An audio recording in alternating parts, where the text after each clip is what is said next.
brought you by Silver Pumps and Motors.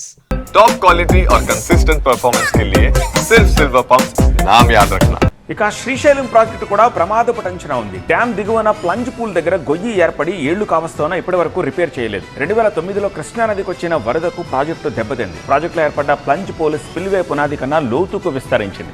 ఈ కోతను నిరోధించేందుకు cylinder ఏర్పాటు చేయగా కొన్ని వరదల్లో కొట్టుకుపోగా మరికొన్ని శిథిలావస్థకు చేరుకున్నాయి. ఈ క్రమంలో తక్షణం పనులు చేపట్టాల్సిన పరిస్థితి నెలకొంది. ప్రమాదం నుంచి బయటపడేందుకు గొయ్యి పూర్తి చేయాలని హడావుడి జరిగినప్పటికీ పనులు ప్రారంభించలేకపోయారు. అయితే ఇప్పుడు ఖరీఫ్ మొదలవడం, డ్యామ్కు నీటి ప్రవాహం రావడం, ఇప్పటికే 70% నిండడంతో పనులు ఇక జరగడానికి అవకాశం లేకుండా పోయింది. ప్లంజ్ పూల్ పూడ్చివేత పనులు ఇక ఈ ఏడాదికి లేనట్టే. దీంతో శ్రీశైలం ప్రాజెక్టు ప్రమాదం అంచున ఉంది. అయితే శ్రీశైలం రిజర్వాయర్కి పొంచి ఉన్న ప్రమాదంపై మరిన్ని డీటెయిల్స్ మా సీనియర్ కరెస్పాండెంట్ నాగ్ అందిస్తారు. తెలుగు రాష్ట్రాలకు ఎంతో కీలకమైన శ్రీశైలం రిజర్వాయర్ ఇంకా ప్రమాదంలోనే ఉంది. శ్రీశైలం డ్యామ్ దిగువన ఏర్పడిన భారీ గొయ్యి ఇంకా విస్తరిస్తూనే ఉంది. వివిధ సంస్థల నివేదికలు, ఉన్నతాధికారులు, సిడబ్ల్యూసి ఎంతోమంది నిపుణులు హెచ్చరించినప్పటికీ కూడా ఏమాత్రం ఖాతరు చేయడం లేదు. ఈ గొయ్యి పూడ్చివేత పనులు ప్రారంభం కాలేదు.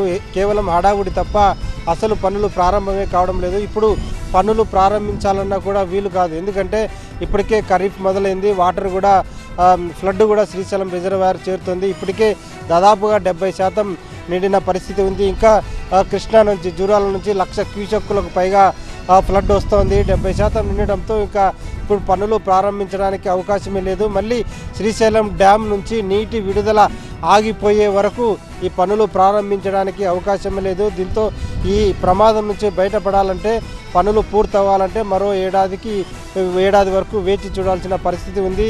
శ్రీశైలం డ్యామ్ దిగువన ఏర్పడిన ఈ గొయ్యి అత్యంత ప్రమాదకరంగా మారిందని చెప్పి నిపుణులు హెచ్చరించారు. గతంలో తెలంగాణ ఈఎన్సీగా ఉన్న అనిల్ కుమార్ కూడా చాలా హెచ్చరించారు. ఏ క్షణమైనా శ్రీశైలం రిజర్వాయర్కి ప్రమాదం పొంచి ఉంది. ఒకవేళ ప్రమాదం జరిగితే దిగువన ఉన్న నాగార్జున సాగర్తో పాటు పులిచిందల, కృష్ణా బ్యారేజ్లకు కూడా ప్రమాదం ఉంది. తక్కువ ఖర్చుతో పోయేదానికి ఏమాత్రం నష్టం జరిగినా పూడ్చుకోలేనంత భారీ ఎత్తున నష్టం జరుగుతుంది అని చెప్పి హెచ్చరించారు. ఈయనతో పాటు అనేక మంది సంస్థలు, నిపుణులు కూడా హెచ్చరించారు.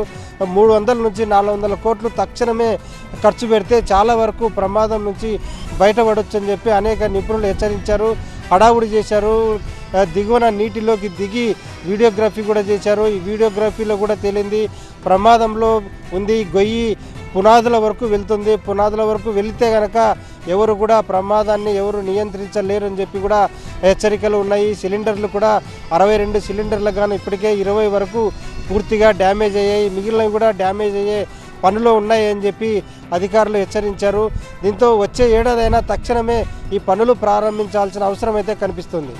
కెమెరా పర్సన్ వీరేష్తో నాగిరెడ్డి, TV9, శ్రీశైలం.